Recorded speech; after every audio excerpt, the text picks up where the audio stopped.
നമ്മൾ last day എടുത്തൊരു ട്രേഡാണിത്. നമ്മളെ BTC/USD ബിറ്റ് കോയിനിലെടുത്തൊരു ട്രേഡാണ്. നമുക്കൊന്ന് ബ്രേക്ക് ഡൗൺ ചെയ്ത് നോക്കാം. ഫസ്റ്റ് ഓഫ് ഓൾ നമ്മൾ ഹൈ ടൈം ഫ്രെയിമിലുള്ള 4 hour ആയിരുന്നു. അതിൽ ഞാൻ നോക്കിയപ്പോൾ മാർക്കറ്റ് എന്തായിരുന്നു, ബുള്ളിഷ് ആയിരുന്നു. അതായത് ഡെയിലി ബേസ് ബുള്ളിഷ് ആയിരുന്നു, മാർക്കറ്റ് അല്ല, ഡെയിലി ബേസ് ബുള്ളിഷ് ആയിരുന്നു. സോ നമ്മളത് കഴിഞ്ഞ് തന്നെ റിഫൈൻ ചെയ്ത് നമ്മൾ 50 മിനിറ്റിലോട്ട് വന്നു. അപ്പോൾ നമ്മളവിടെ ഒരു നല്ലൊരു റിജക്ഷൻ ബ്ലോക്ക് കണ്ടായിരുന്നു. റിജക്ഷൻ ബ്ലോക്ക് കണ്ടായിരുന്നു.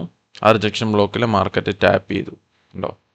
റിജക്ഷൻ ബ്ലോക്കിൽ മാർക്കറ്റ് എന്ത് ചെയ്തു, ടാപ്പ് ചെയ്യുമ്പോൾ നമ്മൾ ലോ ടൈം ഫ്രെയിം ആയിട്ടുള്ള 1 മിനിറ്റിൽ പോകും എൻട്രീസ് എക്സിക്യൂട്ട് ചെയ്യാനായിട്ട്. അപ്പോൾ എന്താണ് 1 മിനിറ്റ് പോയി. 1 മിനിറ്റ് പോയപ്പോൾ നമുക്ക് അവിടെ ഒരു നല്ലൊരു CSD ഉണ്ടായിരുന്നു, അതായത് change in state of delivery.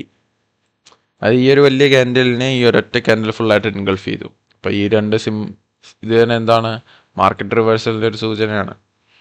അപ്പോൾ ഇവിടെ ശ്രദ്ധിക്കേണ്ട കാര്യം എന്ന് പറഞ്ഞാൽ ഫസ്റ്റ് ആയിട്ട് ടാപ്പ് ചെയ്യുന്നത് എപ്പോഴും എന്തായിരിക്കും, എപ്പോഴും ലിക്വിഡിറ്റി ആയിരിക്കും. ആ ലിക്വിഡിറ്റിനെയാണ് ഇത് രണ്ടാമത് സ്വീപ്പ് ചെയ്തേക്കുന്നത്. കണ്ടോ? അപ്പോൾ ഇവിടുന്ന് ട്രേഡ് എടുത്തവരെ SL എല്ലാം ഇവിടുന്ന് എന്ത് ചെയ്തു, സ്വീപ്പ് ചെയ്തു. എന്നിട്ട് എന്താണ്, അവിടുന്ന് ഒരു എൻട്രി എടുത്തു. 1:3.5 നമ്മൾ നോർമൽ RR അതെടുത്തു. അത് സിമ്പിളായിട്ട് തന്നെ TP ഹിറ്റ് ആയിട്ടുണ്ട്.